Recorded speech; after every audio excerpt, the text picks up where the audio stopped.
let's take a look at how I got these plants into this garden. So I did not film a video when I did this, but 5 days ago is when I split out the first set. I split out several plants, which you can see here in these pictures. In short, you just want to find the bottom of the stem of each plant in the pod and carefully separate the rock wool. Rock wool is really easy to separate, easier than say arrow garden pods, root riot, etc. So it pulls apart very easily. And all you want to do is make sure that each part has some roots left to it. Even if some of the roots get ripped off, the plant's will recover.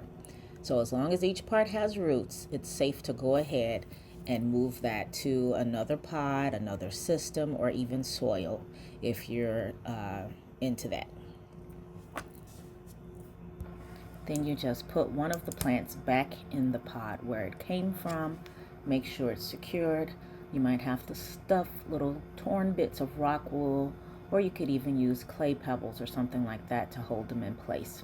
You'll see some of these, I used the original garden pods, and for the ones I was moving downstairs, I actually used 2-inch net cups. I'm splitting out some more seedlings from some of my garden studio pods. And I can't remember if I mentioned this, but what you will notice when you first split out pods is the plant will look sad. After you disturb those roots and you basically move it to a new environment, it's going to look sad. Plus this rock wool right now is dry. It'll look like that for a day or two. Here's a kale plant I just split out. But after a couple of days, they perk up. I've already split out this sunflower a few days ago. I split out this red mustard a few days ago. I split out some of this cilantro, and they looked just as sad. Oh, and the tatsoi. They looked just as sad for the first couple of days, and now they are good and happy. And I will show you the plants downstairs that were their counterparts. All right, so here in my garden 3.0 is the first set that I moved a few days ago. Like I said, they looked floppy and sad when I moved them. Now everybody's perky and growing again. So I'm going to go ahead and put these ones that I just brought downstairs into these empty spots here. There are 11 empty spots. I brought 10 plants down. Actually, I brought down also a celery plant that was originally outside. Here it is here. I saved several small ones that didn't quite make it in the garden. They were volunteers, so they came up late and didn't have enough time to grow. I have a couple in systems upstairs, and I'm going to put this one in here, and I'll let you see how that goes. Decided to grab an oregano pod. There's no herbs except for the basil in this one. Now, when you get your garden, it's going to come with a little paper that tells you like proper placement of these things, what needs more light, etc. I didn't pay any attention to that in this one since I was just moving stuff, but I might move some around. Another thing I mentioned is I have these covers. These are reflective covers that I have used before, so these are very useful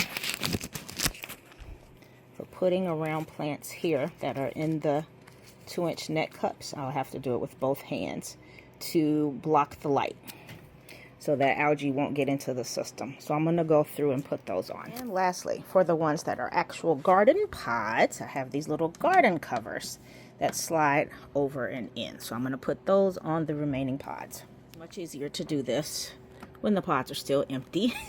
If the plants are small enough, you can slide it over. I just completely ripped all the leaves off of this kale plant. It might regenerate, it might not. Not a big deal. There's like 8 more kale plants in here, so we will see. If it doesn't start growing back in a few days, I will just replace that with something else. Watch this for the next couple of days. Let's see how it does. Now a quick story about this one. This is a Gardyn 1.0 that was given to me. I was told it was a 2.0, but after inspecting it, it's a 1.0. It's a little beat up. I ordered some parts to get it fixed up. I'm going to fix the pump with that. The pump works, but I'm going to waterproof protect it using those kits there. I ordered some column parts. Column parts were supposed to be here 3 days ago. Column parts have jumped from Indianapolis, Indiana to Greensboro, North Carolina, back to Indianapolis, Indiana, and now they are in Columbus, Ohio, so I still do not have them. Post office, USPS, send me my package, please. It's been in Columbus, Ohio for a whole day. It has not moved in over 24 hours as of this afternoon. I would appreciate getting my package because I spent a lot of money on that stuff and I would like to have it so I can fix this thing and mark this off my list and get it planted. Thank you. Now to everyone else, thank you for watching. I have some more stuff coming up here in the basement that I will show you when I finish getting it cleaned up. There's been a couple of new additions. There's one more new addition coming. And I still need to get a lot of stuff planted. Right now, there's only 2 systems planted. And one more behind me, which hasn't germinated yet, but we'll save that for another video. Please like and subscribe. Ta-ta for now.